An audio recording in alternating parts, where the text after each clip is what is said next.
할렐루야. 오늘은 6월 22일 월요일입니다. 오늘 우리에게 주신 하나님 말씀은 신명기 34장 1절의 말씀입니다. 모세가 모압 평지에서 느보산에 올라가 여리고 맞은편 비스가 산 꼭대기에 이르매 여호와께서 길르앗 온 땅을 단까지 보이시고. 아멘. 오늘은 드디어 대망의 신명기의 마지막 시간입니다. 그동안 하나님께서 이스라엘 백성을 출애굽시키시고 또 광야 생활을 통하여서 훈련시키시고 가나안에 입성하게 하기까지 정말 많은 일들이 있었죠.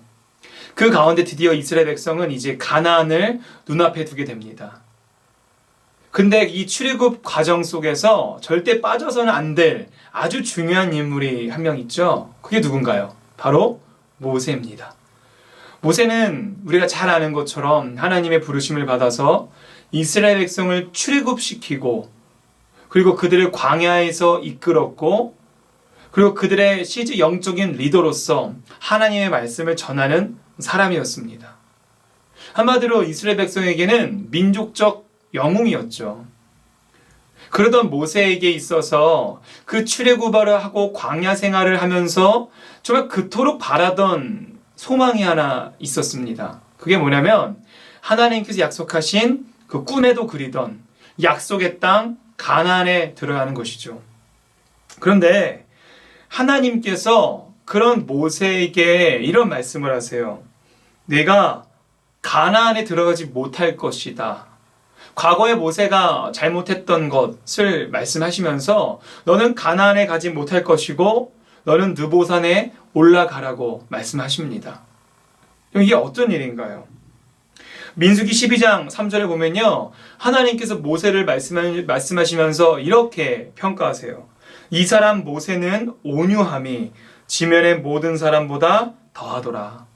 이처럼 모세만큼 온유한 사람이 없었고 정말 민족적 영웅이자 하나님의 사람 중에 사람인 모세가 그 하나님의 약속의 땅인 가나안에 들어가지 못하다니요. 이것에 대해선 의견이 조금 분분하긴 합니다만 모세가 물론 잘못을 저지른 것이 맞습니다. 하나님 말씀에 불순종하였고 자신의 과거에 했던 자신의 생각을 따라서 하나님의 뜻보다 자신의 생각을 먼저 앞세웠던 적이 있지요. 그런데 여러분 객관적으로 그거 하나만 가지고 하나님께서 그 약속의 땅에 못 들어간다 라고 하기에는 조금은 심한 처사가 아닌가라는 생각이 들 때가 있다는 겁니다. 그렇게 모세가 느보산에 올라갑니다. 제가 이스라엘에서 느보산에 직접 올라가 본 적이 있는데요. 여러분 그 느보산 꼭대기에 올라가면 저 멀리 그 가나안 땅이 보입니다. 그럼 모세의 심정이 어땠을까요?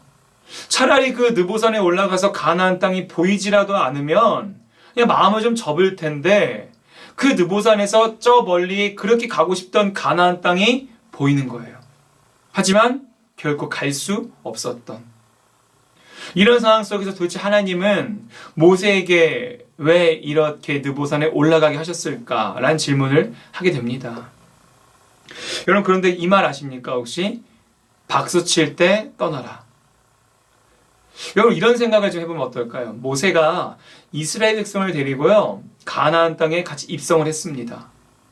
아까 말씀드린 것처럼 모세는 그 출애굽한 이스라엘 백성에게 민족의 영웅이었습니다. 그리고 그들이 가나안 땅에 들어갔을 때에 아마도 그 아주 혁혁한 공을 세운 모세는 엄청나게 민족의 영웅으로서 추앙을 받았을 것이에요.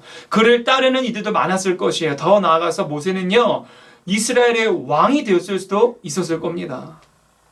여러분 이스라엘의 역사를 가만히 살펴보면요 통일 왕국과 분열 왕국 때 많은 왕들이 나옵니다. 근데 그 많은 왕들 중에서 정말 하나님께 칭찬받은 왕도 있지만 정말 많은 왕들이 처음에는 하나님의 부르심을 받았고 처음에는 순전한 뜻으로 왕이 되었지만 이윽고 하나님께 칭찬받지 못하고 하나님과는 전혀 상관없는 악한 길로 빠지는 경우를 우리는 정말 많이 볼 수 있습니다.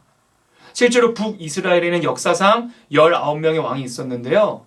그 19명의 왕 중에서 하나님께 칭찬받은 왕이 단 한 명도 없었어요. 모두 악한 길로 빠졌다고 합니다. 그런데 그들이 악한 길로 빠지게 된 경우를 보통 살펴보면 처음부터 그런 게 아니라요. 처음에는 하나님의 말씀에 순종하고 올바른 뜻으로 시작했지만 그들에게 있어서 갑작스러운 명예가 생기고 부가 생기고 교만해지면서 그리고 하나님이 아닌 다른 것들을 의지하기 시작하면서 타락했던 모습을 많이 볼 수 있다는 거예요. 여러분, 어쩌면 하나님께서 모세를 느보산에 올라가게 하신 것은 그런 모세를 보호하기 위함이 아니었을까요? 그가 가나안에 가서 그렇게 민족적 영웅으로서 추앙을 받고 인기가 많아져서 그가 그의 말년에 타락하지 않을 수 있도록 박수칠 때 가장 온전하고 온유했던 그 모습을 가지고 은퇴할 수 있도록 어쩌면 하나님께서 모세를 배려하신 게 아닐까 생각을 해봅니다. 여러분, 이처럼 우리의 인생을 살면서도요, 우리들의 인생이 우리 뜻대로 되지 않을 때가 참 많죠.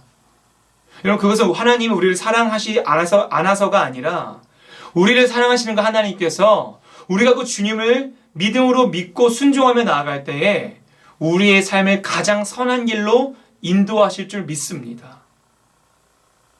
때로는 그게 우리가 원하는 바가 아닐지라도요, 그 길이 가장 선한 길임을 우리 주님께서는 아신다는 거예요. 오늘 그 믿음 가지고 하루를 살아갈 수 있는 저와 여러분 되길 주님의 이름으로 소망합니다. 기도하겠습니다. 하나님, 감사합니다. 정말 모세가 가나안에 가고 싶었지만 느보산에 올라가야 했을 때 큰 절망이 있었을 것 같습니다.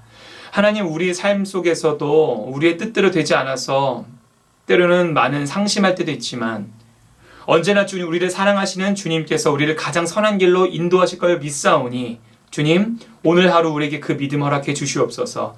살아계신 예수님 이름으로 기도합니다. 아멘.